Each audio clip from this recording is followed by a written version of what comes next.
네, 안녕하세요. 학습과학 전문가 김성태입니다. 오늘 여러분들과 함께 초등학교부터 준비하는 최상위 1% 학습법에 대해서 살펴보는 시간을 갖도록 하겠습니다. 간단하게 저를 좀 소개하는 시간을 좀 갖도록 하겠습니다. 자, 저는 학습과학 전문가고요. 현재 에이블 에듀테크 대표로 있습니다. 그동안 제가 대치동에서 학원을 운영하기도 했고요. 수학 전문 학원을 운영하기도 했고, 지금은 인공지능으로 수학교육 만드는 수학교육 플랫폼을 개발하는 회사에 이제 저희가 그런 업무를 보고 있고요. 교육학 석사를 받고 지금은 인지과학 박사 학위를 받은 상태입니다. 제가 지난 10년 동안 어떻게 공부하면 아이들의 성적이 오를 수 있을지, 그러니까 효과적인 학습법에 대해서 많은 공부도 하고 연구도 해왔습니다. 그런 과정을 통해서 제가 깨닫게 된, 그리고 제가 알게 된 우리 아이들에게 바로 적용할 수 있는 아주 놀라운 학습법. 똑같은 시간 공부해도 기존보다 더 많은 시간을 공부하지 않는다고 하더라도 방법만 바꾸면 아이들의 성적이 눈에 띄게 상승하는, 바로 즉시 상승하는 그런 방법들을 오늘 준비를 했습니다. 어, 지금 이런 내용들은 제가 그동안 여기 화면에 보이시는 것처럼 약 7권 정도의 책을 집필을 했었는데요. 이런 내용들은 경우에 따라서는 저의 개인적인 이야기를 좀 소개하기도 했습니다. 제가 아이들을 지도하면서 어떤 아이가 성적이 어떻게 변화했는지, 그때 그 아이가 어떻게 공부했는지, 혹은 제가 어렸을 때, 혹은 제 주변에 있는 수학 선생님들 계시잖아요. 그 선생님들이 어떻게 공부했었는지, 그래서 좋은 대학교를 갈 수 있었는지, 이런 내용에 대해서 책으로 좀 풀어쓰기도 했었는데, 어, 오늘은 제 어떤 개인적인 경험담, 그러니까 어떤 아이에게는 통할 수도 있고 어떤 아이에게는 통하지 않을 수도 있는 그런 방법이 아니라, 누구나 이 방법으로 공부하면 성적이 오를 수밖에 없는 그 내용에 대해서 이야기를 지금부터 시작해 보도록 하겠습니다. 자, 어떻게 하면 성적을 올릴 수 있을까? 이 부분에 대해서 많은 분들이 좀 고민이실 거예요. 아이들이 공부를 열심히 하는 것 같은데 열심히 하는 만큼 성적이 잘 안 나오기도 합니다. 그래서 지금 여러분들과 지금 화면을 전환하고 같이 이야기 좀 나눠보도록 하죠.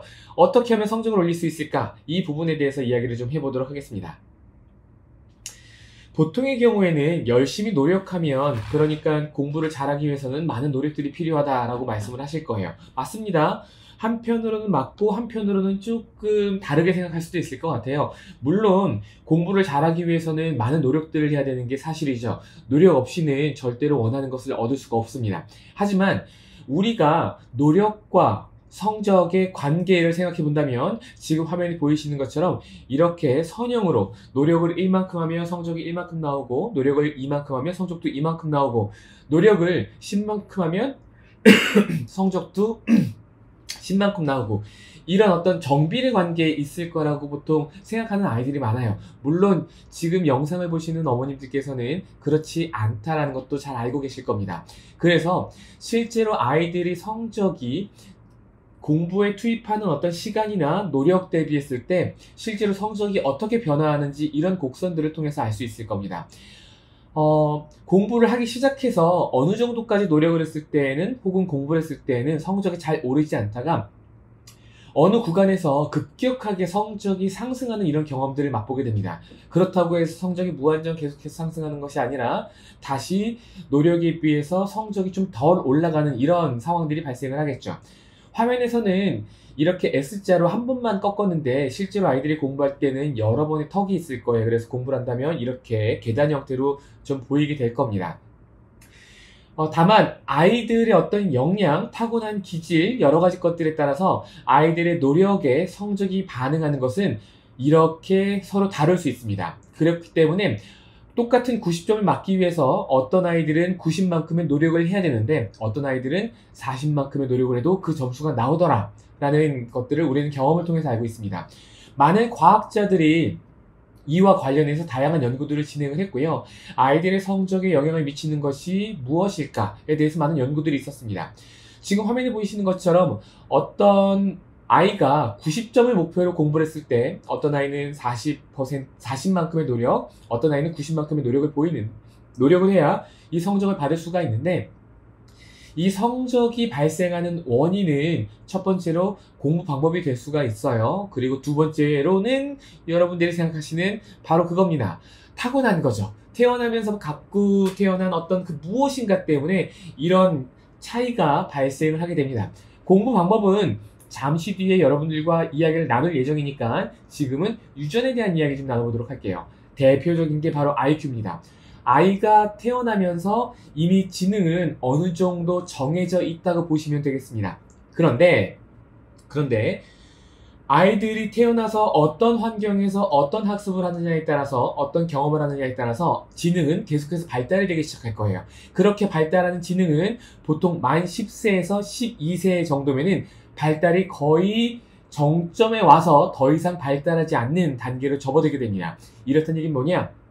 아이가 태어나서 초등학교 다닐 때까지는 어느 정도 지능 발달이 이루어질 수가 있는데 초등학교 고학년 어느 시점 이후로부터는 더 이상 지능 발달은 쉽지 않다는 것을 의미하겠죠. 자, 우리는 알고 있습니다. 머리가 좋은 게, 똑똑한 게 성적에 어떤 영향을 미치는지 우리는 잘 알고 있어요. 경험적으로도 알 수 있고 우리 주변 사람들을 통해서 아, 쟤는 머리가 좋아. 맨날 노는 것 같은데 성적이 굉장히 잘 나와. 이런 것들도 알 수 있습니다. 그리고 우리가 실제로 공부를 해본 결과 나는 머리가 좋아서 주변 친구들보다 공부를 조금 더 수월하게 하거나 혹은 좀 더 많은 노력이 필요했거나 이런 것들을 경험적으로 알 수 있습니다. 그렇게 머리가 좋고 나쁜 게 분명히 성적에 영향을 미치긴 하는데 이 영향이 과연 어느 정도나 되는지 궁금하지 않으십니까? 제가 지금 바로 말씀을 좀 드리도록 하겠습니다. 제임스 플린이라는 학자가 있습니다. 현재 뉴질랜드 오타고 대학에서 사회심리학을 강의하시는 분이신데요. 이분이 전공은 사회심리학이긴 합니다만은 실제로는 이분은 IQ, 지능과 관련된 연구를 꾸준히 굉장히 오랫동안 해오셨습니다. 그런 연구들이 업적에 인정을 받아서 지능과 관련된 연구의 대가를 꼽는다면 지금 화면에 보이시는 제임스 플린이 될 거예요.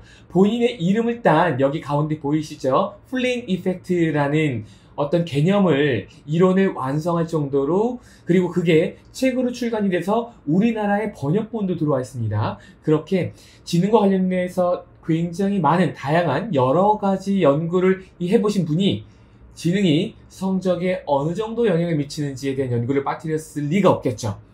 이번의 연구 결과에 따르면 지능이 성적에 미치는 영향은 약 25% 정도로 알려져 있습니다. 이후에도 이와 비슷한 다양한 연구들이 있어 왔는데 25%에서 크게 차이가 나지 않는 수준에서 지능이 아이들의 성적에 영향을 미치는 것으로 밝혀졌습니다.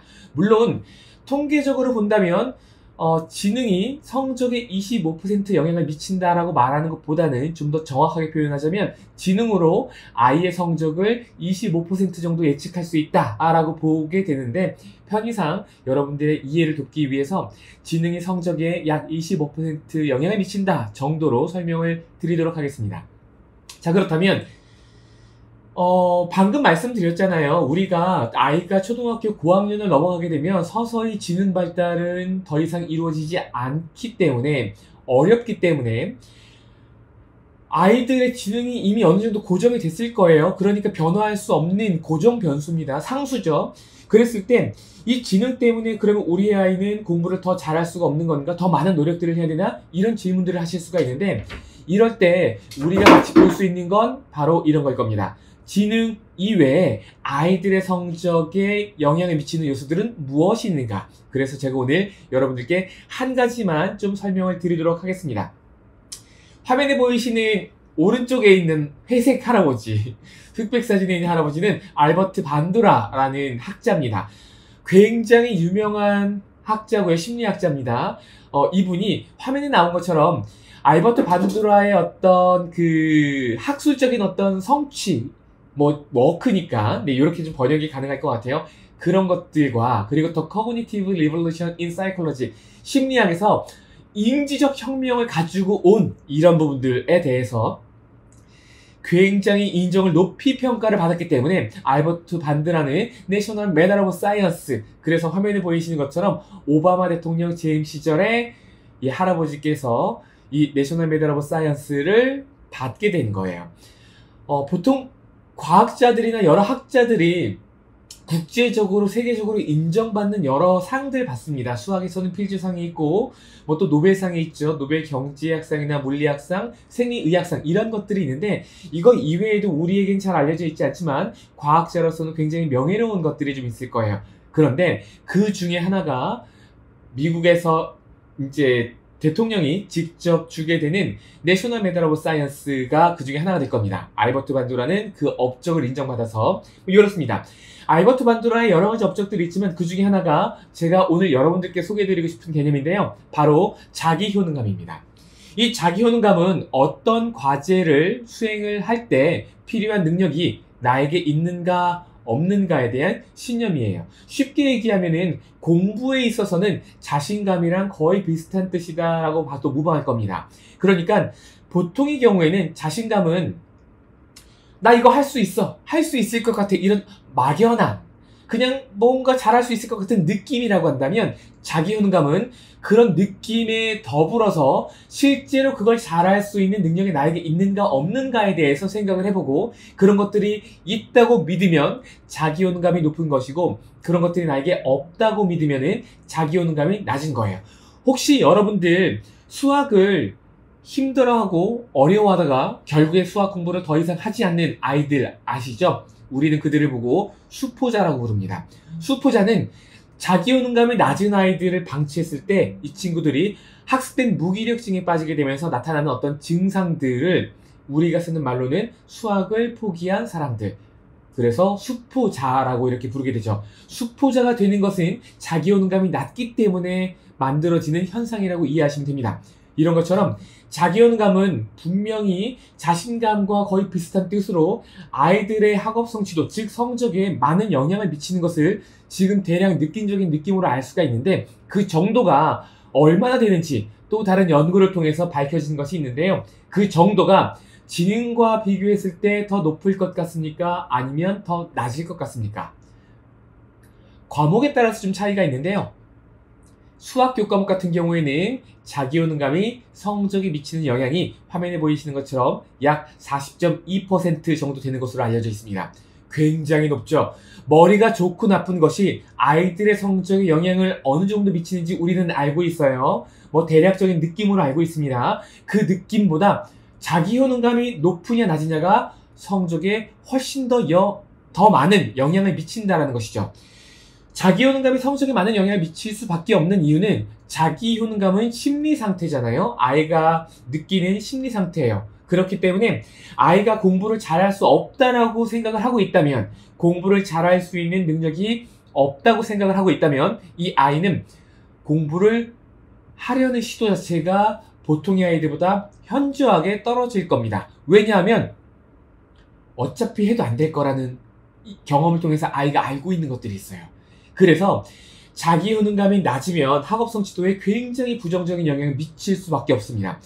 자, 그런데 놀라운 것은 이 자기효능감은 3개월 정도면 드라마틱한, 눈에 띄는 어떤 변화를 분명히 이룰 수 있습니다.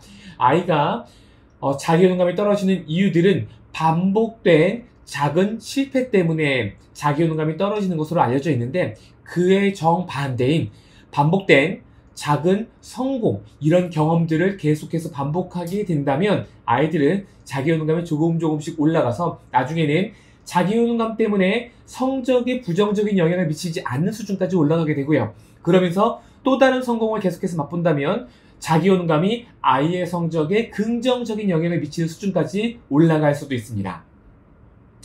자, 그렇기 때문에 우리가 타고난 유전은 성적에 영향을 미치는 것은 분명한데 그 영향력이 우리가 생각하는 것보다 그렇게 크진 않다. 자기효능감과 같은 혹은 메타인지 능력과 같은 그런 요소들이 오히려 지능보다 훨씬 더 성적에 더 많은 영향을 미치고 있다는 것을 많은 연구를 통해서 살펴볼 수 있었습니다. 자, 뭐 타고난 것들이라든지 아이의 어떤 심리 상태라든지 이런 내용들은 잠시 내려두도록 하고요. 잠시 내려두는 게 아니라 오늘은 그만 내려두도록 하겠습니다. 오늘은 여러분들과 학습 심리에 대해서 이야기를 죄송합니다. 제가 약간 환절기가 되다 보니까 잔기침, 목감기 이런 것들이 조금 있어서 네. 자, 아이들이 이제 무슨 얘기 하다가 말았죠? 중간에 기침하고 왜 기침했는지를 좀 설명을 더 드려야 될 것 같아서, 왜냐면 앞으로도 기침을 좀 계속 할 것 같거든요, 느낌상. 이 얘기하다가 지금 딴 길을 샜습니다. 자, 어쨌든 다시 시작해 볼게요. 아이들이 가지고 태어난 여러 가지 역량들이 있죠. 탤런티드라고 하기도 하고 기프티드라고 하는데, 이런 것들이 성적에 분명히 영향을 미쳐요. 그런데 그런 것들을 우리가 바꿀 수 있는 상황이라고 한다면, 그런 것들을 바꾸기 위해서 많은 노력들을 하는 것은 너무나 당연한 일일 거예요. 하지만 지능이 더 이상 발달하지 않는 그 시점을, 그 나이를 지나간다고 하더라도 분명히 지능보다 성적에 더 많은 영향을 미치는 다양한 요소들이 있다. 그런 것들을 우리는 더 신경 쓰는 게 오히려 정신 건강에 이롭지 않을까? 혹은 그보다 훨씬 더 중요할 수 있는 공부 방법을 바꿔보는 것은 어떨까? 이런 생각을 해봅니다. 자, 지금부터 제가 말씀드릴 것은 다시 한번 강조드리지만, 아이들이 지금보다 10배, 20배, 뭐 그렇게까지는 아니라고 하더라도 2배 정도는 더 열심히 공부를 해야 된다. 즉, 지금보다 더 많은 노력들, 더 많은 시간들을 써야지만 성적이 올라갈 것이다. 이런 바보같이 누구나 다 알고 있는 내용에 대해서 이야기를 하려고 하는 게 아닙니다. 그냥 적당한 노력, 평소 하던 대로 그냥 이만큼만 했을 때도 아이들의 성적이 얼마나 달라지는지, 혹은 극적으로 상승할 수 있는지, 이런 방법들이 실제로 존재하긴 하는지, 그것도 과학적으로 수많은 연구자들에 의해서 반복적으로 검증되고 있진 않는지, 이 부분에 대해서 여러분들과 이야기를 나눠보겠습니다. 미리 말씀드리지만, 그리고 앞서 일찍 들어오신 분들은 방송 시작부터 들으셔서 아시겠지만, 오늘 제가 여러분들께 소개해드린 내용은 제가 교육학 석사와 인지공학 박사 과정을 밟으면서, 박사학위를 받은 상태입니다. 박사를 하면서 아이들의 학습 방법에 따라서 성적이 어떻게 달라지는지에 대해서 그동안 많은 공부와 연구들을 했고, 여기 있네요. 제가 미리 좀 준비를 해놨는데, 화면에 잠깐 저를 좀 띄워볼까요? 네, 요게 제 박사 논문입니다. Effect of Interleaved 그리고 Blocked Study and Metacognitive Training on Academic Achievement. Academic Achievement는 학업 성취도예요. Learning Satisfaction, 학습 만족도, 그리고 Test Anxiety in E-Learning Mathematics.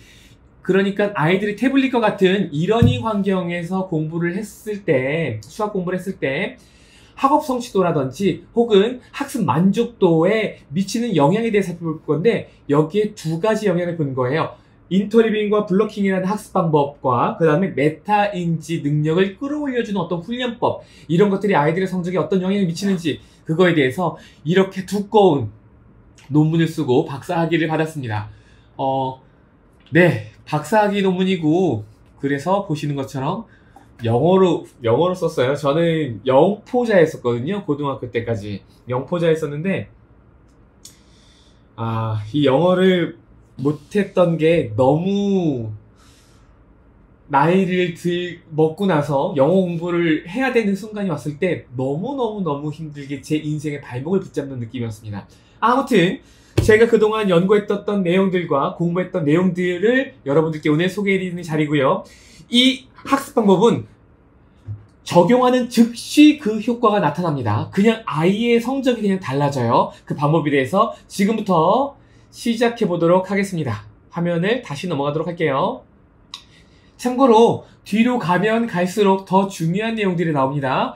앞쪽에서는 뒤에 나온 어떤 연구 결과들, 논문에서 했었던 여러 가지 실험들을 여러분들께 소개하면서 그 실험들이 어떤 의미를 갖고 있고, 그래서 우리 아이는 책상 위에서 어떻게 공부해야 되는지, 그런 이야기들을 할 건데요.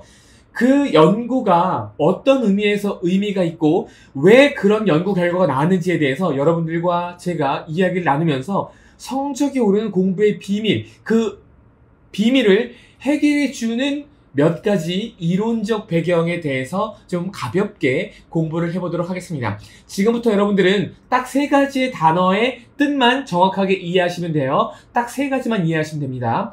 제가 중학교 학생들도 초등학교 학생들도 이 내용들을 설명했을 때 이해를 하기 어려워하는 친구들은 없었습니다. 그러니까 여러분들이 조금만 집중해서 따라오신다면 세 가지 개념을 잘 이해하게 되시고 이 세 가지 개념이 바로 성적이 오르는 공부의 비밀이라는 것. 그래서 실제로 이런 것들이 아이들 책상 위에서 어떻게 공부로 옮겨져야 되는지에 대한 이야기로 이어나가도록 하겠습니다.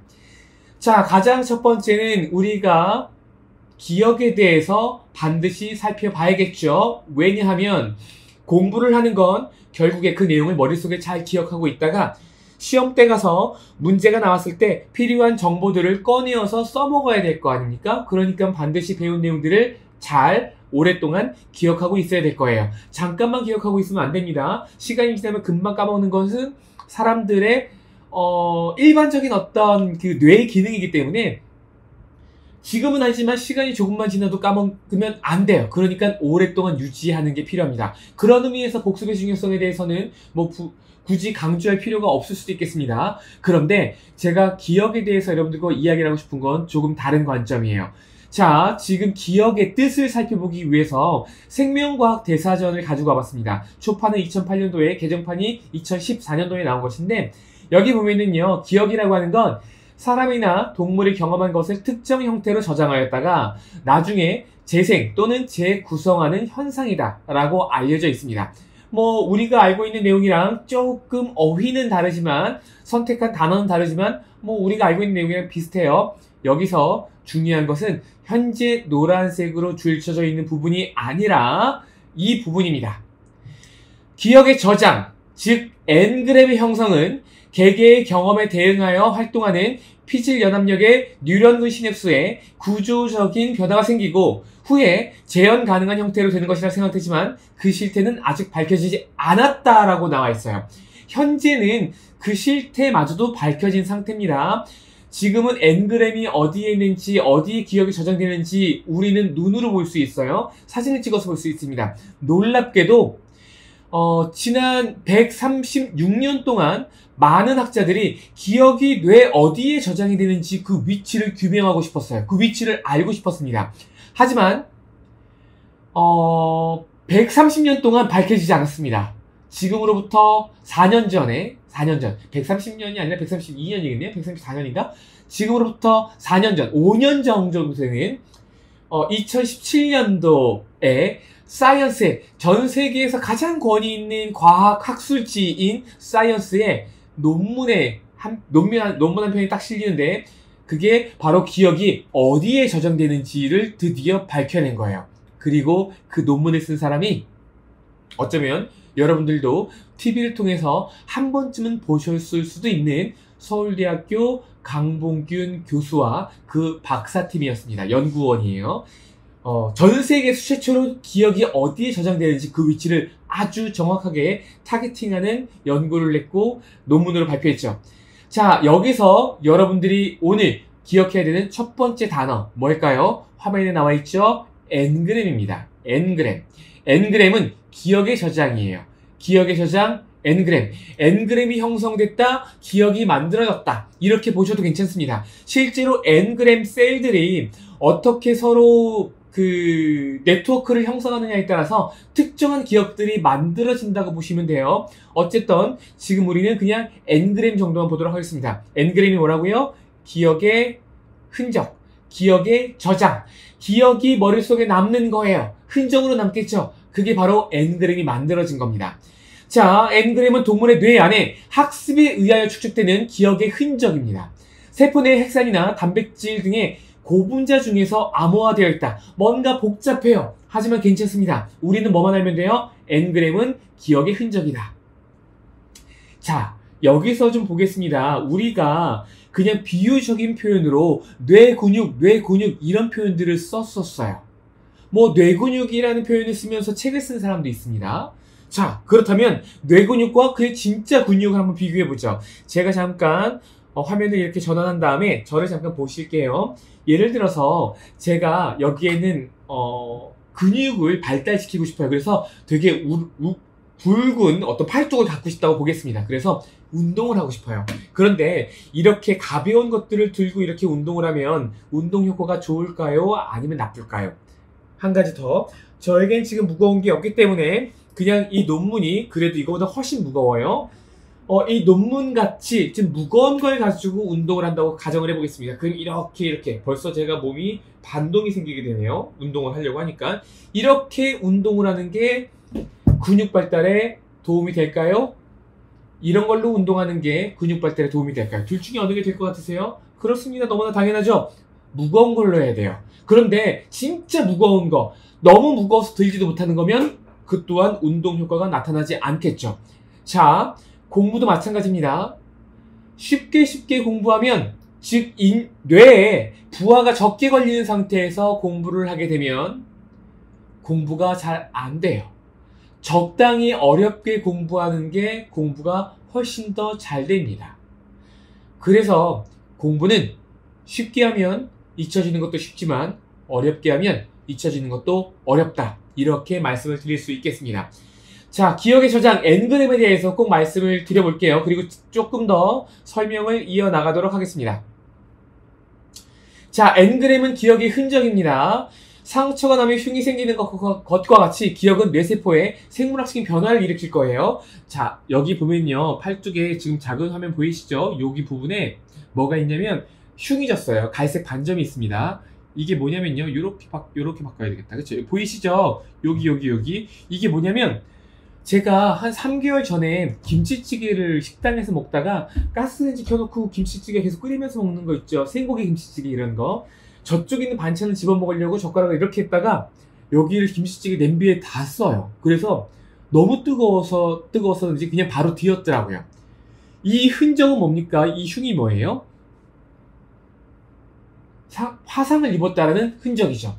뇌세포에 이런 거랑 유사하게 실제로 생물학적인 변화가 일어나게 돼요. 키가 크거나 모기를 물렸을 때 살이 부풀어 오르는 것처럼 뇌세포에 기억이 강하게 만들어지게 되면 실제로 물리적인, 생물학적인 어떤 변화가 일어난다는 게 바로 우리가 최근에 발견한 개념이에요. 이것이 바로 엔그램입니다. 그러니까 운동을 하는 것과 공부를 하는 것은 둘이 서로 비슷한 측면이 적당히 부하가 걸리게 공부를 해야 돼요. 공부를 할 때는 뇌가 적당한 인지적 스트레스를 받을 수 있게끔 공부를 하는 게 중요하다라고 정리를 할 수가 있겠습니다. 자, 엔그램은 기억의 흔적이고요. 상처가 나면 흉이 생기는 것처럼 기억은 뇌세포 어디겠죠? 바로 뉴런입니다. 뉴런에 어떤 변화가 일어나게 될 거예요. 지금 화면에 보이는 이 이미지가 바로 뉴런입니다. 뉴런이에요. 우리 중학교 때랑 고등학교 때 뉴런에 대해서 공부를 해요. 생물 시간에. 어느 한쪽은 축삭돌기, 어느 한쪽은 수상돌기입니다. 지금 왼쪽이 수상돌기, 오른쪽이 축삭돌기예요. 그리고 노란색들은 신경 전달 물질이라고 보시면 됩니다. 보통 칼슘 이온과 나트륨 이온 등으로 구성이 되어 있습니다.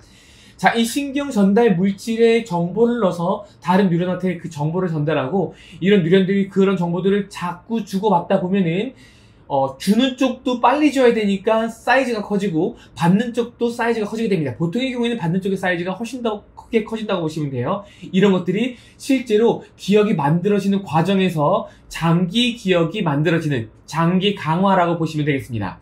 자, 여기까지는 조금 지루한 측면들이 있었는데요. 지금부터 조금 더 쉽게 달려보도록 하겠습니다. 자, 지금까지 여러분들과 이야기를 나눴던 거 뭐였었죠? E로 시작하는 N으로 시작하는 맞습니다. 엔그램이에요. 여러분들은 지금 저와 실시간으로 지금 이야기를 나누고 있잖아요. 그런데 여러분들은 지금 이 강의를 들으시면서 계속해서 제가 여러분들께 뭔가를 물어보면은 여러분들의 머릿속으로 한번 떠올려 볼 필요가 있습니다. 떠올려 봐야 그 단어가 여러분들 머릿속에 정확하게 잘 저장이 될 거예요. 떠올려 보지 않고 그냥 가만히 이렇게 쳐다보고 있으면 1시간 지나면 무슨 내용을 들었는지 전혀 기억이 안 날 수도 있어요. 오늘 엔그램, 이게 바로 공부의 비밀을 푸는 첫 번째 열쇠이자 가장 핵심이 되는 거예요. 기억이라고 하는 건 이렇게 만들어지는구나. 실제로 생물학적인 어떤 변화를 가지고 오는구나. 근육 운동하는 거랑 크게 다르지가 않구나. 그러니까 공부를 할 때 쉽게 하려고 하지 말고 적당히 어렵게 하는 게 좋겠구나 라고 정리할 수 있겠습니다. 자, 그 다음에 화면에 보이는 건 Learning vs Performance예요. 학습과 수행, 학습과 수행이에요. 여기서 학습은 말 그대로 그냥 공부를 한 완료된 거예요. 학습입니다. 하지만 수행이라고 하는 건, 퍼포먼스라고 하는 것은 지금 잠깐 뭔가를 잘하는 거예요. 예를 들어 보겠습니다. 영어 단어를 50개를 외웠어요. 그리고 시험을 봅니다. 그랬는데 선생님이 20개의 단어 시험 문제를 냈는데 그 중에 19개를 맞췄어요. 그래서 시험이 통과했습니다. 자, 이럴 때 이 친구는 단어 학습이 끝났을까요? 모르죠. 왜냐하면 지금 단어 시험을 잘 보긴 했지만 이건 학습이 됐다고 보는 게 아니라 지금은 퍼포먼스가 좋다고 보는 게 맞기 때문에 그래요. 그렇다면 러닝, 즉 학습은 무엇이냐? 학습은 내가 지금 잘하는 걸 시간이 지난 다음에도 계속해서 잘하고 있을 때 드디어 학습이 이루어졌다라고 결과론적으로 이야기를 할 수 있게 됩니다. 그래서 여러분들은 꼭 기억하셔야 될 게, 우리 아이가 지금 뭔가를 잘해. 아이들 입장에서는 나는 지금 이걸 다 풀었어. 그럼 보통 어떻게 생각해요? 다 끝났으니까 다음 진도 나가야 되지. 이렇게 생각을 하는데 실제로 그렇게 되다가는 우리가 러닝과 퍼포먼스를 구분할 수 없기 때문에, 당장의 경우에는 구분할 수 없기 때문에 복습의 기회를 놓칠 수밖에 없다라고 볼 수가 있겠습니다. 러닝과 퍼포먼스는 앞서 설명을 드렸기 때문에 여기서 화면으로 가름하도록 하고요. 자, 이번에 두 번째 단어가 나올 거예요. 여러분들이 기억해야 되는 거. 첫 번째는 뭐였어요? 네, 맞습니다. 기억의 저장, 기억의 흔적, 엔그램에 대해서 살펴봤고요. 자, 여기 보시면 지금 화면에 보이는 것은 놀만이라는 학자가 1966년도에 발표한 논문에서 기억 모델을 이렇게 화면과 같이 구성을 했는데요. 이 기억 모델을 아직도 사용을 하고 있습니다. 물론 여기에 몇 가지 사례 더 붙여져 있는 버전도 있지만 이 틀은 그대로 유지가 되고 있어요. 자, 외부에서 어떤 자극이 들어오게 되고요. 그런 것들을 처음에는 감각 기억 영역에서 짧으면 0.5초, 길면은 25초 정도, 길면 2초 정도 감각 기억단에서 기억이 저장이 되어 있다가 우리가 여기에 어텐션, 주의 집중을 하게 되면 드디어 단기 기억 안으로 들어와서 의식적으로 그 내용들을 처리하고 있습니다. 자, 그런 내용들을 이제는 하나둘씩 기억을 해야지 이렇게 노력을 하려고 하면 인코딩이 이루어지면서 장기 기억이 만들어지게 될 거예요. 하지만 이 장기 기억의 초반에 형성된 장기 기억 같은 경우에는 강도가 약하기 때문에 금방 포게팅, 즉 망각이 이루어지게 됩니다. 그래서 한 번 머릿속에 장기 기억에 들어갔다고 해서 이게 굉장히 오랫동안 저장되는 게 아니라 하루 이틀이 지나면 없어지는 경우도 굉장히 허다하다라고 볼 수가 있겠습니다. 빠른 경우에는 그냥 몇 분 있으면 사라지기도 해요. 자, 단기 기억에서 장기 기억으로 집어넣는 과정을 뭐라고 합니까? 인코딩이라고 불러요. 그리고 장기 기억에 있는 지식을 단기 기억으로 꺼내오는 과정을 뭐라고 합니까? 여기 나와 있죠? 리트리벌입니다. 리트리벌. 자, 리트리벌은 우리나라 말로 번역하면 인출이에요. 인출. 현금 인출.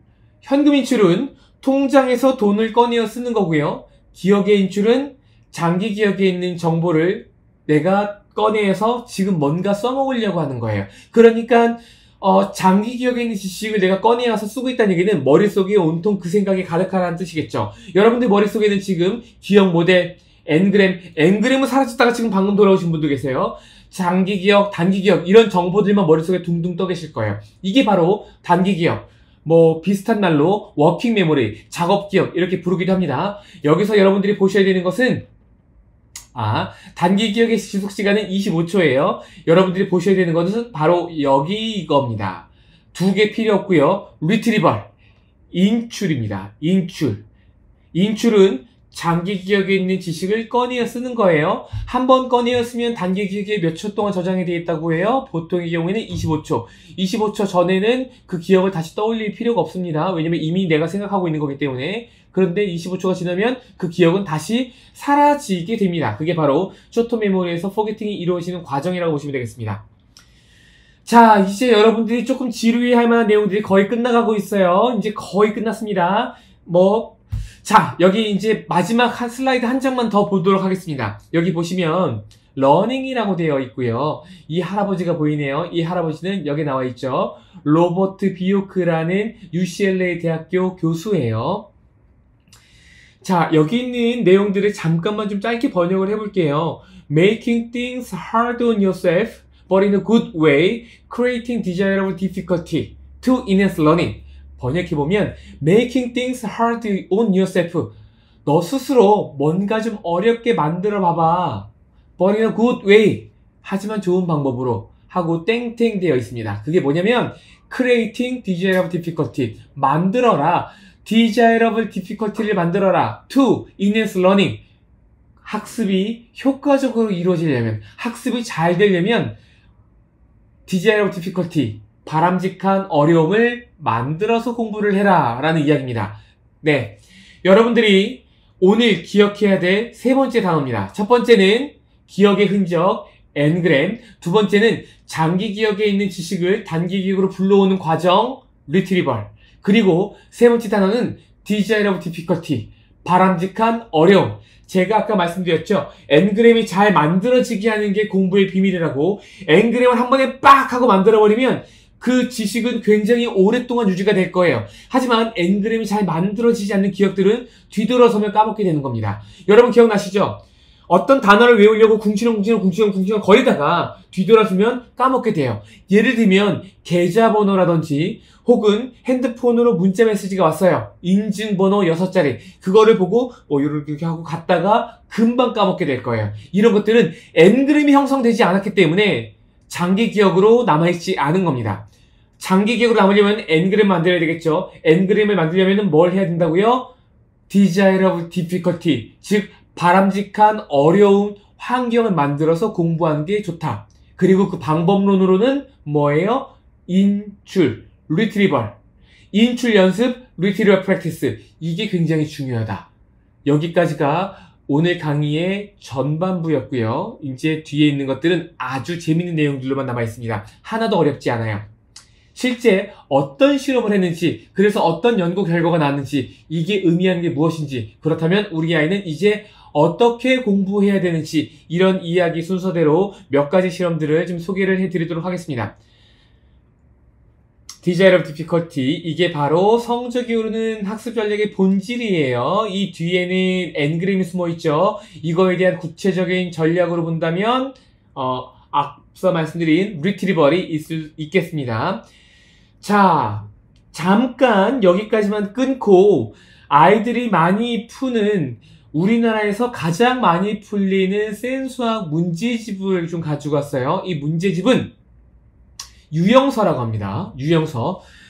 여러 가지 유형들을 유형별로 묶어서 공부하는 문제집을 유형서라고 해요. 그래서 문제집을 딱 보면 위에 대표 유형이 있고 그 밑에 비슷한 문제들이 쭉 나와 있어요. 그리고 그 옆에 또 대표 유형과 비슷한 문제, 또 대표 유형과 비슷한 문제, 이런 식으로 책이 편집되어 있습니다. 센수학이 나오면서 우리나라 유형서라는 개념이 처음 등장하게 됐고요.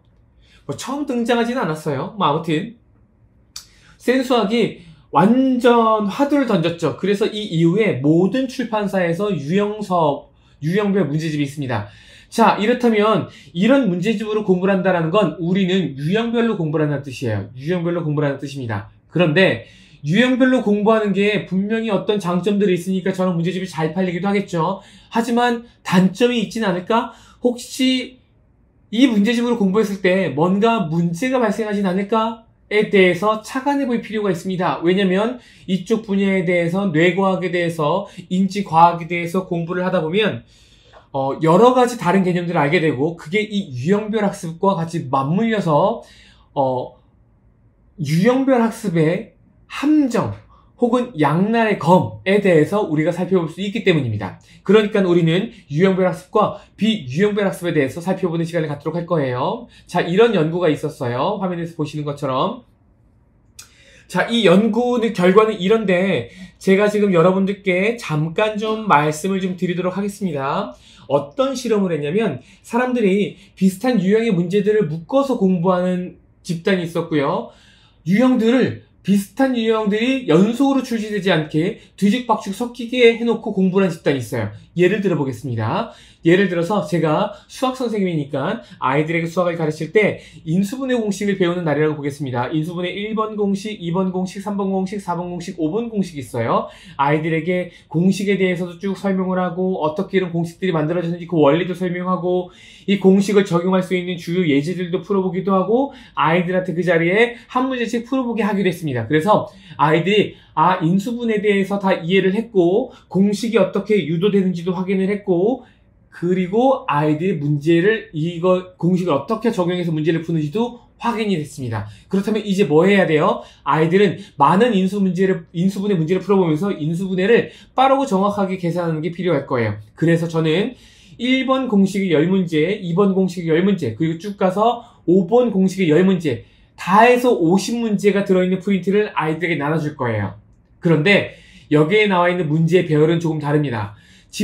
그룹 A 같은 경우에는 같은 유형의 문제들이 묶여 있어요. 묶여 있습니다. 그래서 1번부터 10번까지는 1번 유형이에요. 그리고 11번부터 20번까지는 2번 유형이에요.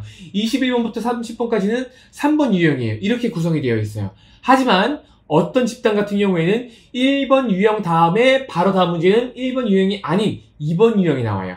2번 유형 다음에는 2번 유형이 아닌 3번 유형이 나와요. 그 다음에 4번 유형, 그 다음에 5번 유형, 그 다음에 1번, 2번, 3번, 4번, 5번 유형, 이렇게 같은 유형의 문제들이 반복해서 나오지 않도록 하는 게 비유형별 학습입니다. 이걸 영어로 표현을 한다면 블록트, 차단하다, 슛을 했어요, 블로킹을 하죠. 그러니까 차단하는 거예요. 다른 유형이 이 안으로 들어오지 못하게 다 차단해버리는 거예요. 이걸 보고 블로킹 학습이라고 부릅니다. 인터리빙 학습은 뭐냐면, 인터리빙이라는 뜻 자체가 띄엄띄엄이라는 뜻이 있잖아요. 이파리와 이파리 사이니까. 그래서 같은 유형의 문제 사이사이에 다른 것들을 끼워 넣는 거예요. 그래서 이 둘 사이를 띄워 놓는 것이 바로 비유형별 학습입니다.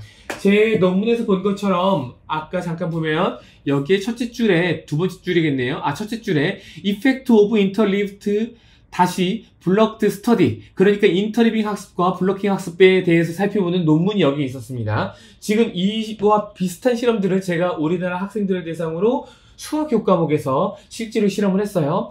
자, 다시 돌아가서 아이들이 어쨌든 50문제를 다 풀었어요. 그리고 난 다음에 실제로 공부가 잘 됐는지를 시험을 통해서 확인하기로 했습니다. 그래서 아이들에게 10문제를 주고 실제로 인수분해를 잘하는지를 확인했습니다. 확인 결과 아이들이 양쪽 집단 모두 공부를 다 잘 했습니다. 거의 대부분의 아이들이 다 맞췄어요. 자, 그러고 난 다음에 일주일이 지난 다음에 아이들을 다시 불러서 똑같은 시험을 다시 한번 본 거예요. 그랬을 때 이때 아이들의 성적이 어떻게 달라졌는지를 살펴보고자 한 겁니다. 즉, N그램이 형성이 됐는지 안 됐는지를 살펴보고자 하는 거예요.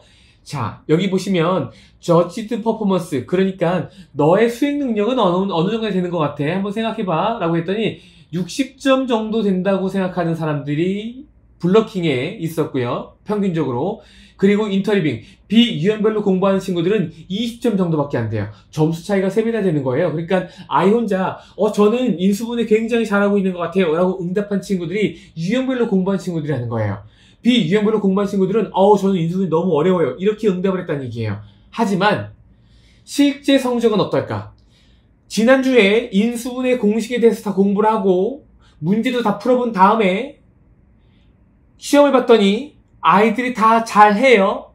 그리고 일주일이 지난 다음에 다시 재시험을 본 거예요. 그렇게 됐을 때 실제 성적은 이렇게 나옵니다. 화면을 좀 보여드릴게요. 네, 실제 성적은 이렇게 나와요. 블러킹으로 공부한 친구들, 즉 유형별로 공부한 친구들은 대부분의 내용들을 다 잊어먹습니다. 하지만 비유형별로 공부한 친구들은 80점 정도가 나와요. 평균. 그러니까 어떤 아이들은 90점이 넘었다는 뜻이기도 하겠죠. 그렇다면 지금부터 왜 이런 결과가 나오게 됐는지에 대해서 여러분들과 이야기를 나눠보도록 하겠습니다. 왜 이런 결과가 나왔을까? 왜 비유형별 공부가 성적이 더 잘 나올까? 그렇다면 우리 아이는 센 수학으로 공부하는데 우리 아이는 센 수학은 아니지만 똑같이 유형별로 정리되어 있는 문제집으로 공부하는 것 같은데? 라고 생각을 하실 거잖아요. 그러면 유형별로 공부하는 게 비유형별로 공부하는 거에 비해서 성적에는 부정적인 영향을 미치나 보네. 공부가 더 잘 안 되네. 맞습니다. 실제로 그러합니다. 성적만 놓고 본다면 그래요. 자, 왜 그런지 설명을 해볼게요. 아이들이 다시 공부하는 그 단계로 넘어가 보도록 하겠습니다. 아이 입장에서는 1번 공식에 1번을 풀고 1번 공식에 2번을 풀고 1번 공식 3번을 풀고 이렇게 유형별로 공부를 할 거예요. 자, 그랬을 때 아이가 맨 처음에 1번 공식에 1번을 풀 겁니다. 이때 뭘 해야 돼요? 아까 선생님이 1번 문제 어떻게 풀어줬는지 설명을 했고 나도 한번 풀어봤어요. 그래서 지금 뭐 해야 돼요? 잠깐 동안 장기 기억에 저장되어 있는 그 지식을 불러와야 돼요. 뭘 해야 돼요? 맞습니다. 인출, 리트리벌. 이 지식을 불러올 거예요. 불러와서 1번 문제를 해결합니다. 더듬거려서 문제를 풀었어요. 그런데 2번도 같은 유형의 문제예요. 그러면 이때도 인출이 머릿속에서 이루어질까요? 아니면 이루어지지 않을까요? 정답은 맞습니다. 여러분들이 생각하신 거 맞아요. 인출이 필요 없어요. 왜냐하면 사람의 단기 기억의 용량은 지속시간 기준으로 본다면 약 25초 정도 되기 때문에 그렇습니다. 방금 전에 푼 거기 때문에 그 문제 푸는 방법이 내 머릿속에 잔뜩 다 들어있는 거예요. 이해되시죠? 그러니까 이 친구는 1번 유형의 1번을 풀 때 한 번 인출하고 2번부터 9번까지 풀 때, 10번까지 풀 때는 인출할 기회가 없는 거예요. 2번 공식에 1번부터 10번까지 풀 때 한 번의 인출 기회가 있고 3번, 4번, 5번 마찬가지입니다. 이 친구는 50문제를 풀었지만 인출은 모두 몇 번 했습니까? 1번, 2번, 3번, 4번, 5번. 인출이 5번밖에 안 돼요. 아까 제가 어떻게 말씀드렸죠? N그램이 잘 형성이 되려면 Desirable Difficulty, 바람직한 어려운 환경에서 공부를 해야 된다고 말씀을 드렸죠. Desirable Difficulty, 바람직한 어려움. 그리고 그런 구체적인 방법으로서 하나를 꼽아본다면 장기 기억에 저장되어 있는 지식을 끄집어내는 이 과정, 즉 기억의 인출이 그 방법이 될 수가 있겠다라고 이야기를 드렸습니다. 자, 그렇다면 유형별 학습은 이러하니 비유형별 학습은 어떻게 해서 일주일이 지났음에도 불구하고 아직도 80점을 맞고 있나? 라고 살펴본다면 이렇게 볼 거예요. 1번 공식에 1번을 풀 거예요, 맨 처음에. 그러니까 이때 인출이 일어나겠죠. 그 다음 문제는 뭐예요? 2번 공식에 1번. 마찬가지로 인출이 일어날 겁니다. 3번, 4번, 5번 공식에 각각의 1번 문제를 풀 때는 마찬가지로 다 인출이 일어날 거예요. 여기까지는 유형별 학습이랑 크게 다르지 않습니다. 하지만 다시 돌아와서 1번 유형의 2번을 푼다면 어떻습니까? 1번 유형의 2번을 푼다면 인출이 일어나요? 일어나지 않아요? 방금 전에 뭐 풀었죠? 5번 공식의 1번. 지금 뭐 풀어요? 1번 공식의 2번. 머릿속에 지금 뭐가 남아있어요? 5번 공식의 1번. 그러니까 지금 머릿속에 1번 공식의 2번 문제를 풀 수 있는 인출은 별도로 다시 해야 되는 상황이겠네요? 맞습니다. 그렇게 되면은 다시 돌아와서 3번을 풀 때, 다시 다 돌아와서 4번을 풀 때, 다시 다 돌아와서 쭉 가서 10번을 풀 때도 인출이 필요해요. 그래서 비유형별로 공부하게 되면 50문제를 풀었다면 50번의 인출이 있었을 겁니다. 이해되시죠? 이게 바로 비유형별로 공부하는 게 아이들의 학업성 지도에 놀라운 결과를 낳게 되는 그 이유를 이론적으로 여러분들께 설명을 드린 겁니다. 자, 그렇다면 여러분 지금 걱정하실 거예요. 우리 아이가 그러면 어떻게 앞으로 공부해야 되는가? 이런 고민들이 될 거 아닙니까? 그쵸? 제가 저기 가서 문제집 한번 가져와 볼게요. 자, 아이들이 이런 센수학으로, 이것도 센수학이에요. 중등부 겁니다. 제가 화면을 잠깐 또 이쪽으로 옮기도록 할게요. 자, 이런 문제집으로 공부를 할 거예요. 센수학. 그러면 문제집 어떻게 구성이 되어 있습니까? 이렇게 피면 이렇게 구성이 되어 있습니다. 보통 대표유형이 여기 있고 그 다음에 유사문제들, 대표유형 유사문제, 대표유형 유사문제, 대표유형 유사문제, 그리고 한 줄에 보통 4문제 혹은 5문제 정도가 들어있습니다. 물론 뭐 3문제만 들어있는 경우들도 있어요. 자, 아이들이 센수학으로 공부할 거예요. 지금 이대로만 한다면 유형별로 공부하는 것보다는 비유형별로 공부하는 게 좋잖아요. 그러면은 문제집을 이렇게 번호 순서대로 풀면 되겠습니까? 안 되겠습니까? 이렇게 공부하면 유형별로 공부하는 거잖아요. 그럼 똑같은 문제를 풀어도 지금은 잘 풀릴지 몰라도 수월하게 풀릴지는 몰라도 시간이 지나면 다 잊어먹잖아요. 지금 아까 화면에서 보셨잖아요. 그 연구 결과. 그렇죠? 그래서 이렇게 풀게 되면 학습 완성도가 떨어질 수밖에 없어요. 그쵸? 그래서 어떻게 하는 게 똑같은 문제집을 풀더라도 유형별로 비유형별로 풀 수가 있습니까? 이렇게 가로로 푸는 거예요. 첫째 줄, 둘째 줄, 셋째 줄 이런 방식으로 푸는 겁니다. 고양이가 놀러 왔네요. 저희 그 사무실에서 키우는 고양이인데요. 조금만 지나가 줄까? 네. 누르지 말고.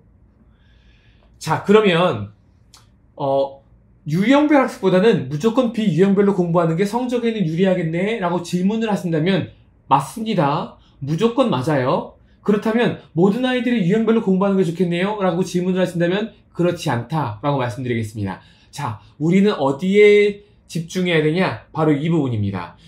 유형별로 공부한 친구들이 실제 자기 성적은 이 정도밖에 안 되는데 자기는 인수분해 잘한다고 생각하는 거예요. 한 60점 정도 나올 수 있을 것 같대요. 지금도.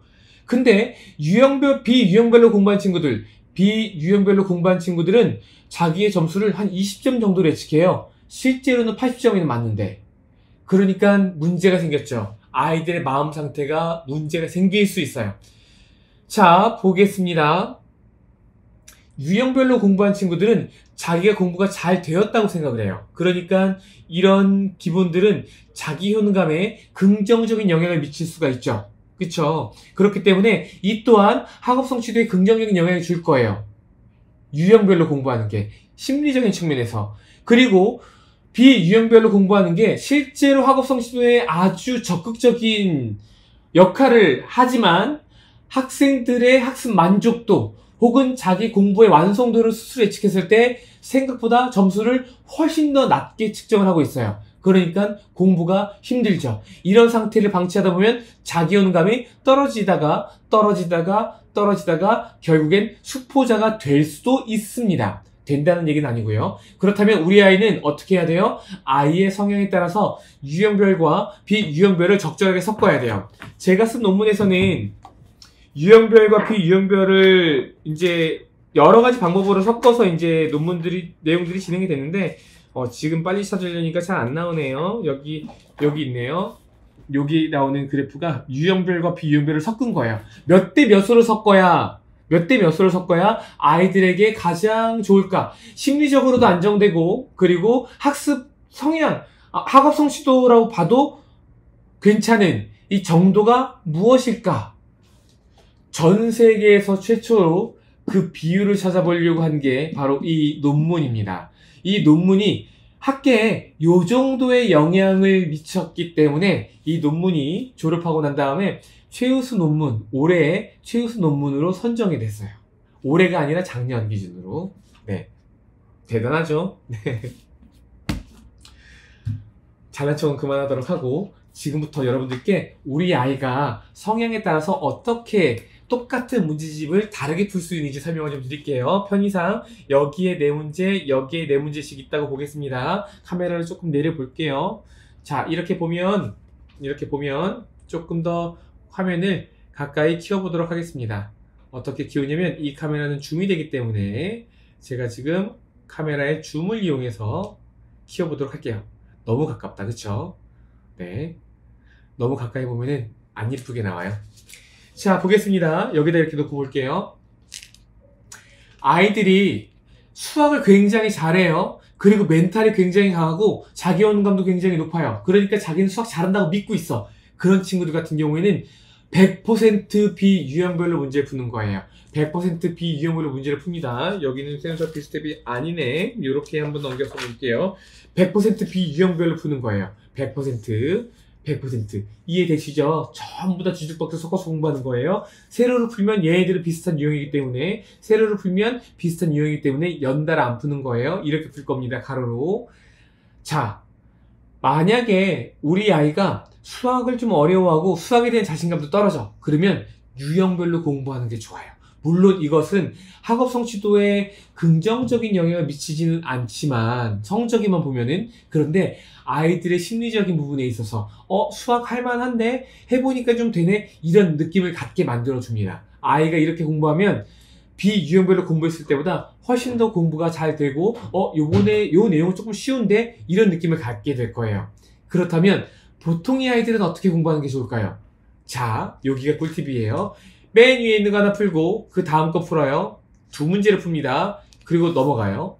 다시 넘어와서 두 문제를 풀고 넘어갑니다. 두 문제를 풀고 넘어가고, 두 문제를 풀고 넘어가요. 그러면 위에 있는 두 문제는 다 풀었죠. 뭐가 남아있어요? 밑에 있는 문제들이 남았죠. 그럼 다음에는 뭐 합니까? 이거 풀고 이거 풀고 그 다음에 다시 첫 번째 유형, 두 번째 유형, 세 번째 유형, 네 번째 유형, 이렇게 절반은 유형별로 공부를 하고요. 절반은 비유형별로 공부를 하는 거예요.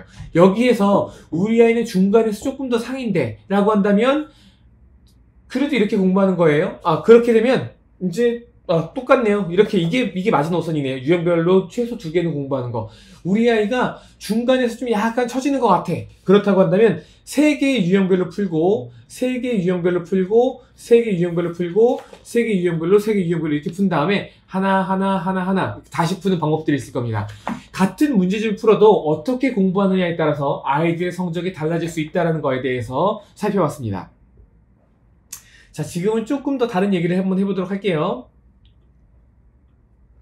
자, 이렇게 인출을 하는 환경, 즉 시험 보는 환경이죠. 여기서 이야기하는 시험은 중간시험, 기말고사, 중간고사 이런 것들만 의미하는 것은 아니에요. 학원에서 보는 쪽지 시험도 마찬가지고요. 집에 와서 푸는 이 문제집을 푸는 것도 결국에는 하나의 시험이라고 볼 수가 있겠습니다. 잘 푸는지 못 푸는지 한번 확인해 보는 거죠. 이때 나타나는 효과가 바로 테스팅 이펙트예요. 테스팅 이펙트는 시험을 보는 것만으로 성적이 올라가는 현상입니다. 왜냐면 시험을 보는 동안 뭐가 이루어지게 될 거예요? 머릿속에서 리트리버리 이루어지게 되겠죠. 물론 문제를 어떻게 배열하느냐에 따라서 리트리버리 많이 이루어지기도 하고 적게 이루어지기도 할 거예요. 중요한 건 리트리버리 많아지면 많아질수록 공부에 대해서 인지적 스트레스가 높아진다는 뜻이죠. 부하가 많이 걸린다는 뜻이에요. 그러면 공부가 잘 될 수밖에 없어요. 하지만 공부가 잘 되긴 하지만 내 마음은 너무 힘들겠죠. 그래서 이 2가지 밸런스를 잘 관리하면서 공부하는 게 필요하다고 말씀을 드리고 있는 겁니다. 테스팅 이펙트에서 조금 더 살펴보도록 할게요. 지금 앞서 했던 논문이랑 좀 비슷한 논문들을 다시 한번 좀 보도록 하겠습니다. 자, 여기 보시면 검정색은 스터디예요. 그러니까 책을 한번 읽고 책을 한번 더 읽은 거예요. 이렇게 공부하는 집단이 있고요. 나머지 이 밝은 회색 집단 같은 경우에는 한 번은 책을 읽고 2번에는 책을 덮은 상태에서 책 내용이 무엇인지를 한번 떠올려 보는 겁니다. 그러니까 인출을 한번 넣어주는 거죠. 자, 공부를 한 다음에 아이들에게 5분이 지나서 시험을 보니까 스터디 집단, 책을 한 번 읽고 2번 읽은 집단은 점수가 그렇지 않은 집단보다 조금 더 잘 나와요. 하지만 이틀이 지난 다음에 테스트를 해보니까 책을 2번 읽은 아이들은 금방 다 까먹었어요. 하지만 테스트를 한 번 섞었죠. 그랬더니 성적이 많이 안 떨어져요. 이런 이유가 뭘까요? 인출 연습을 했기 때문에. 인출 연습을 하는 동안 엔그램이 형성이 되는 거죠. 근데 놀라운 것은 단지 시험을 한 번만 봐도 이런 효과가 나타난다는 거예요. 이 시험을 학교에서 학원에서 선생님이 제공해 준다면 그걸 통해서 공부를 하면 되지만 만약에 나 혼자 공부한다 혹은 우리 아이가 집에서 공부한다 그럴 때는 어떻게 하면 됩니까? 그쵸? 아이가 그냥 적절하게 책을 한 번 읽고 테스트를 숙제를 가지고 간다거나 책을 덮고 내용을 떠올려 본다거나 이런 인출할 수 있는 기회, 문제집을 풀어본다거나 이런 방식대로 공부를 하는 게 좋겠어요. 보는 것처럼 성적 차이가 많이 나고 있죠. 그리고 하나만 더 살펴보면 피드백이 실제로 얼마나 긍정적인 효과를 주는가, 이렇게 시험 성적이 어떻게 효과를 주는가 보면은 시험을 보지 않은 집단이 11점이에요. 그런데 시험을 본 집단이 33점입니다. 근데 시험을 본 집단 중에서 no feedback, 피드백을 안 준 거예요. 그러니까 아이들에게 시험지를 나눠준 다음에 문제를 풀게 해요. 그리고 난 다음에 아이들이 이 프린트를 선생님이 아이들이 채점하기 전에 선생님이 걷어오는 거예요. 몇 번은 맞았고 몇 번은 틀렸는지, 몇 문제를 틀렸는지, 점수는 몇 점인지 전혀 알려주지 않습니다. 피드백이 전혀 없어요. 그런 경우에도 테스팅 이펙트가 나타나기 때문에 테스트가 없던 집단보다는 점수가 3배 오릅니다. 정확하게 3배가 올랐어요. 11점이었다가 33점까지 올라가는 겁니다. 테스트를 보는데 피드백을 주긴 줘요. 그런데 어떤 피드백을 줘요? 이미디에이트 피드백이에요. 즉 즉각적인 피드백을 주는 거예요. 아이들한테 프린트를 쫙 풀러보게 한 다음에 바로 답을 맞춰버리는 거죠. 이게 즉각적인 피드백이에요. 피드백을 주니까 내가 뭘 틀렸는지를 확인할 수 있잖아요. 그래서 다시 여기서 10점이 올라갑니다. 그런데 가장 높이 나온 54점 같은 경우에는 테스트 with delayed feedback이에요. 시험을 보는데 피드백을 주긴 하는데 좀 지연된 피드백을 주는 거예요. 이게 뭐냐? 아이들한테 프린트를 쭉 풀게 하고요. 아이들한테 푼 내용들을 다시 한번 쭉 점검할 수 있는 시간을 주고 그때 가서 피드백을 주는 겁니다. 그랬을 때 성적이 시험을 보지 않은 집단보다 무려 5배나 성적이 잘 나온다는 거 여러분들은 반드시 기억하셨으면 좋겠어요. 여기까지의 결론은 뭐냐면 공부를 할 때 N그램이 형성이 돼야 돼요. N그램이 형성되려면 desirable difficulty, 즉 바람직한 어려운 방법으로 공부를 하는 게 좋아요. 그냥 내가 공부를 막 하는 게 아니라 적당히 어렵게 공부할 수 있게끔 환경 세팅을 하는 게 중요합니다. 그런 환경을 구체적으로 예를 들어본다? 그럼 지금까지 나온 이야기가 뭐예요? 리트리벌. 인출을 많이 할 수 있는 환경을 만든다. 인출은 어느 환경에서 만들어진다? 테스트, 시험에서 만들어진다. 시험은 셀프 테스트도 있어요. 혼자 시험 보는 것도 있습니다. 문제집을 푸는 것도 시험이에요. 프린트 아무거나 가져오는 것 풀어보는 것도 시험이에요. 그렇죠? 이렇게 여러 가지의 실험 방법 중에서 이렇게 있습니다. 자, 오늘의 마지막 논문입니다. 마지막 논문이에요. 여기에서 하나만 더 보도록 할게요. 이제 1시간이 지났는데요. 조금 지치시죠? 한 10분, 한 15분 정도면 이제 마무리가 될 것 같습니다. 이 논문도 굉장히 놀라운 어떤 결과를 보여주고 있는데요. 제목만 먼저 살펴본다면 The Critical Importance of Retrieval for Learning의 발음이 좀 구리죠. 저는 영어를 잘 못하니까. 결정적으로 중요한 거, 학습에 있어서의 Retrieval, 공부할 때 인출이 얼마나 중요한지에 대해서 밝히고자 하는 연구라는 거. 그리고 이게 전 세계에서 가장 권위 있는 학술지 3개 중에 하나인 사이언스예요. 네, 굉장히 좋은 연구라고 볼 수가 있겠죠. 자, 여기까지만 잠깐 보고요. 여기 보시면 여러분들 ST, SNT, STN, SNTN 보니까 검정색 동그라미, 하얀색 동그라미, 하얀색 네모, 하얀색 세모 이렇게 해서 뭔가 4개의 그룹으로 나눴어요. ST, SNT, STN, SNTN. S가 뭐냐면 뭘 것 같으세요? 우리 지금 계속해서 공부에 대한 이야기를 하고 있는데, 그리고 이건 집단을 의미하는 겁니다. 집단을 분리하는 거예요. S가 뭡니까? 스터디 집단이에요. T는 뭡니까? 테스트예요. 그러니까 ST라는 집단이에요. 그리고 스터디 테스트를 이런 방식으로 한다는 겁니다. 근데 N이 있는 게 있고 없는 게 있어요. S와 SN을 구분한다면 S는 반복 스터디, SN은 study not repeated. N이 약자가, 이 N의 약자가 뭐냐면 반복하지 않는다는 뜻이에요. 반복하지 않는다. 그래서 study not repeated, 반복하지 않는 공부, 반복하는 공부. T는 반복 테스트, TN은 비반복 테스트예요. 이해되셨죠? 자, 집단을 4개로 나눌 겁니다. 지금 잠깐만 좀만 더 저에게 집중할게요. 집단 4개로 나눌 거예요. 1번 집단, 2번 집단, 3번 집단, 4번 집단이에요.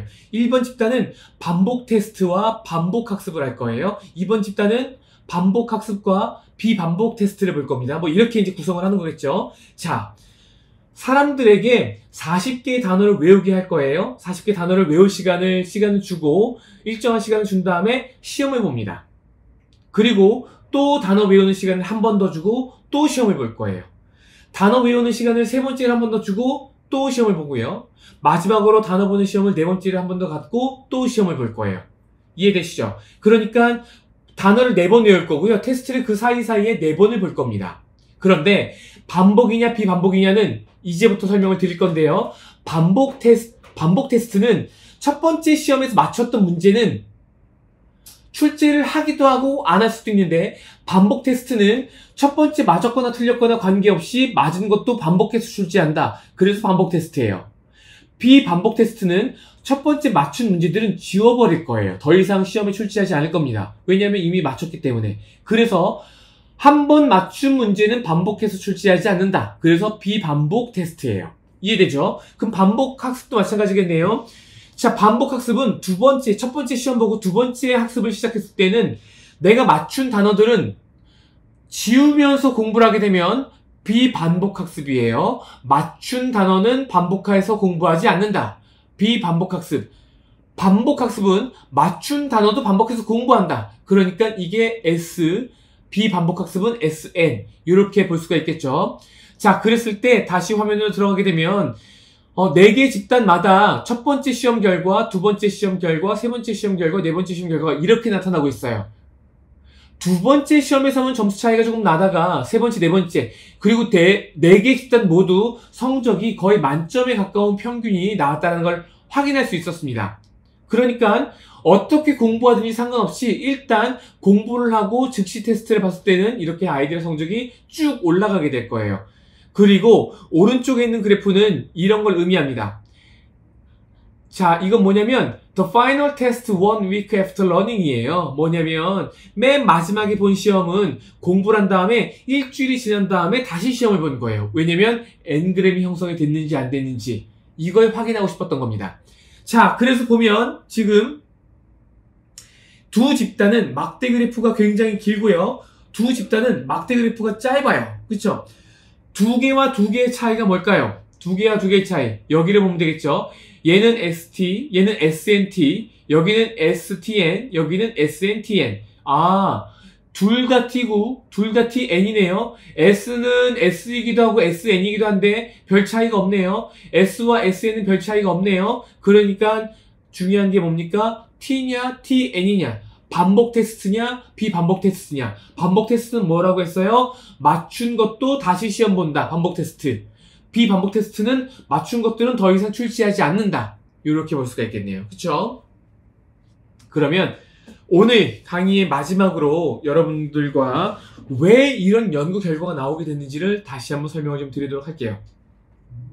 자, 40개의 단어를 외울 거예요. 40개의 단어를. 그런데 첫 번째 단어를 막 외웠어요. 시험을 봤어요. 40개 중에서 여기 화면에 보니까 첫 번째는 대략 한 30점 정도 맞은 것 같아요. 그러니까 손가락 하나만 접을게요. 이만큼 내가 단어를 다 맞췄어요.